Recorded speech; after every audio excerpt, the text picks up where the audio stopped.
Guys, I bring you greetings from Kenya, the land of the greatest marathoners, from the youngest continent in the globe. It is wonderful to see you, so many people from around the world, in one of the most historic cities, under the magnificent Eiffel Tower. The joy and happiness exuded by all of us here, I wish it could be shared around the world. The people of Kenya, Africa, and many parts of the world live in the reality of the new normal.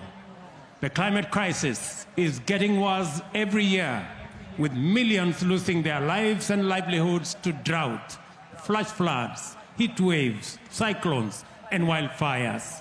Luckily, the solutions to make a difference are in our hands. And when I see you, I see the future and I see the solution to the challenges that exist in our globe. We have the necessary technology, we have the necessary finances today, and it is possible for all of us to act together to course correct. What has gone wrong, we have it in our power to get it right. It requires solidarity, it requires fairness, it requires equity. And when I see you, I see that great future of immense possibilities. Africa has the greatest potential for renewable energy, from solar, from wind, from hydro, from geothermal. Kenya is already leading the way with 92% of our grid being green. At this global citizen event, we call for a global financial system that is fit for purpose. One that does not pit the West against the East, or the North against the South, or emitters against those who don't emit, or the developing against the developed. We want one that is fair, a financial system that is fair, that is transparent, and it is not too much to ask for a fair system.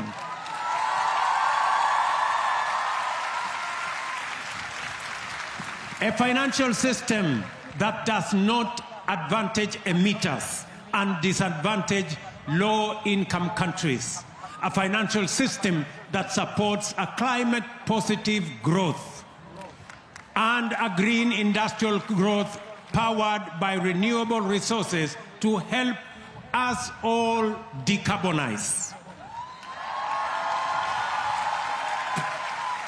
It should also provide Africa and the global South with affordable finance that can help us all attain a goal of low carbon and resilient world and attain the Paris Agreement of net zero by 2050.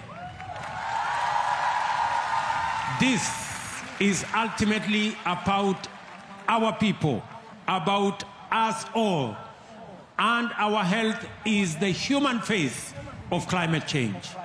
Our next frontier is building climate and pandemic resilient health systems, resilient economic development.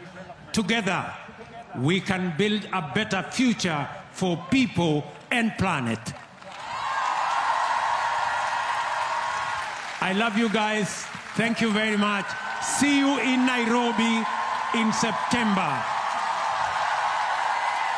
We will expect you in Nairobi on the 4th and 6th in September for the Africa Climate Summit, where finally we will have the final discourse on a new financial system and on a green, resilient growth. Thank you very much. Asanteni sana. God bless you.